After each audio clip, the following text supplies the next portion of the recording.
It's All Things Considered, and I'm Dave Lawrence. We're continuing our Off the Road series with a rock legend and returning guest, Peter Frampton, who recently released his memoir, Do You Feel Like I Do?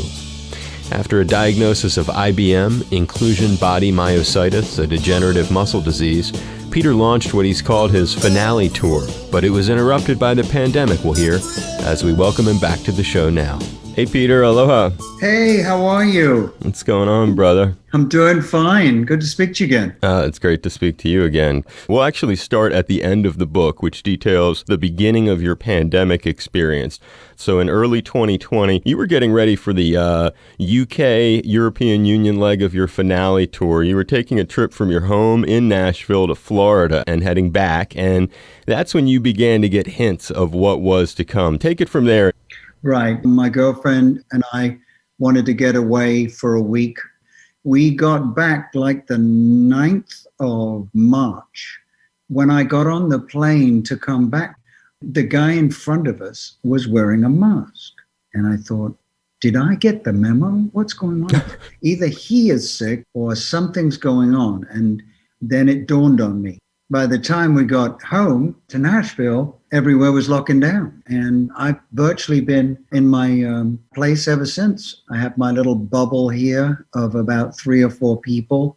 And then I have my home and my studio, and I just go between the two. In general, how have you been moved by these events? It's very moving because there's, how do I say this? We needn't be where we are. That's the bottom line. If our leader, Mr. Orange, had decided to, in March, wear a mask and not take it off on camera, things would be a lot different. And there's so many stupid people that don't believe that. Anyone who doesn't believe that masks work, they should spend 48 hours in an ICU with all the doctors and nurses working with all these patients. The doctors and nurses and essential workers, oh my goodness, we owe them so much gratitude. They are my heroes. You echo what many performers have said. You mentioned the word heroes. This book is in so many ways stories about heroes in your life. David Bowie comes up really fast in there. And when you meet him, he's David Jones. His background includes being a student of your father's, too. Well, it all started. He was playing on the steps of the school on a weekend. It was the Conrads, and I'd heard about them, great local band. I looked on the end, and there was this guy playing this beautiful sax and singing songs of the day, Eddie Cochran songs, Little Richard. And I just said to my dad, "Dad, who's that?" He said, "Oh, that's Jones. He's very creative." So I said, "Well, Dad, I want to be him." So the next year, I turned 13, I guess, and then I went to the school, and first lunchtime, I made a beeline for Dave. So there we are, sitting on the art block stairs, and my dad stored our guitars. In the morning, we put them in his office, and we get the guitars out, and we started jamming on the steps of the art block. That's when the friendship started.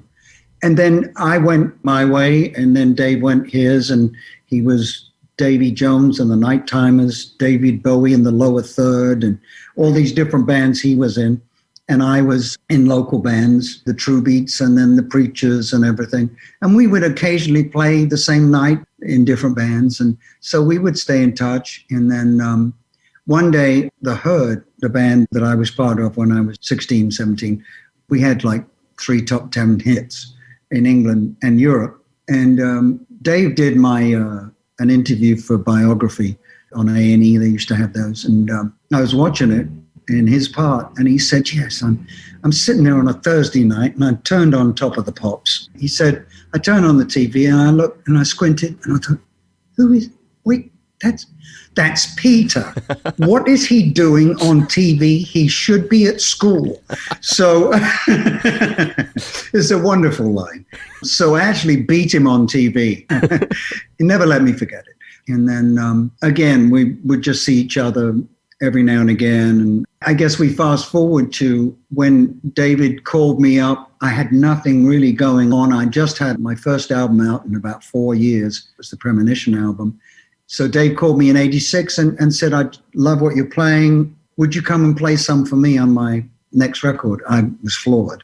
And I said, absolutely. He said, I'll send you a ticket. Off we go. I'm off to Switzerland, where he was living at the time. Played on the Never Let Me Down record. And while I was there, that's when he asked me if I would be willing to be one of his guitar players on the Glass Spider tour. And I said, yes. So the thing is there that he could have chosen any guitar, as we know. So I felt honored that he would ask me. What he did was he knew what had happened, because he's the great reinvention man, and I wasn't. And I didn't know how to reinvent myself after the collapse of my career, after the satin pants and the bare chest and the teeny bopper portion of my career. He knew that. He gave me this gift and reintroduced me around the world in stadiums as the guitar player. So I can never thank him enough, and I keep on thanking him. And it's a guy who also was close to your family, taking your parents to see him on Broadway in The Elephant Man, correct? Yes, and my father and he had a great relationship. When Dad passed, Dave was the first one to call the house. Right. So, you know. Another cat that comes up a lot in the book is Stevie Wonder. Oh, my goodness. Well, I was doing the I'm in You record, and I really wanted Stevie Wonder to maybe, you know, as a pipe dream. Maybe I could, what if I could get Stevie Wonder to play some harmonica on the track, you know? And he must know who I am by now. And so, and my mother and father were staying with me in New York at that time. And my mother said, well, call him up. So I called Motown and I said, it's Peter Frampton. Is there any way you can put me in touch with Stevie Wonder?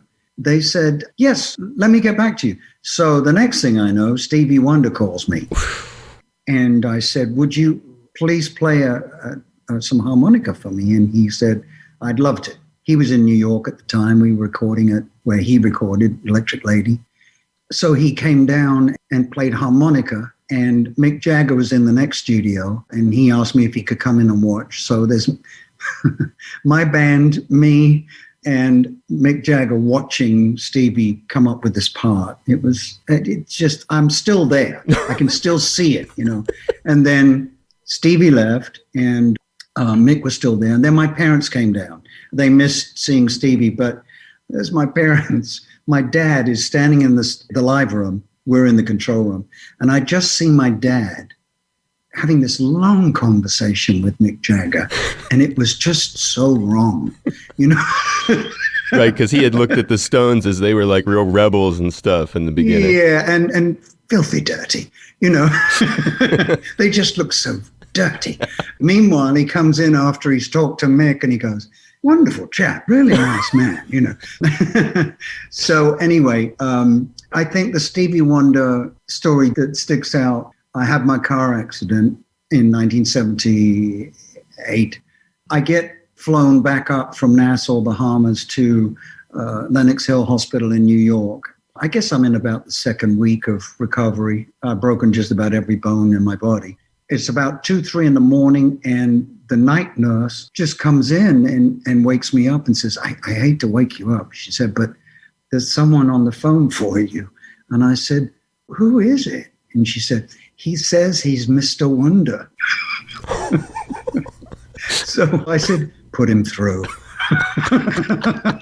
Then I pick up the phone, and it's Stevie. He said, I just want to call you, make sure you're doing okay. I heard about the accident and everything. And I said, oh, man, this is making my night. And he said, well, I've been writing some songs, and I've got the tracks done, but I haven't done the vocal yet. So can I sing you a couple of songs live over the... Please, go ahead. Unbelievable. Yeah. So he sings me not 1, not 2, but 3 songs over the phone with the track in the background.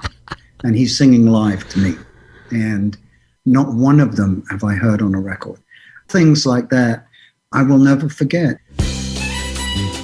It's rock legend Peter Frampton, the latest guest in our Off the Road series. Hear this and everyone we've spoken with so far on our mobile app and at hawaiipublicradio.org. Just look for the Off the Road banner and join us tomorrow for the conclusion.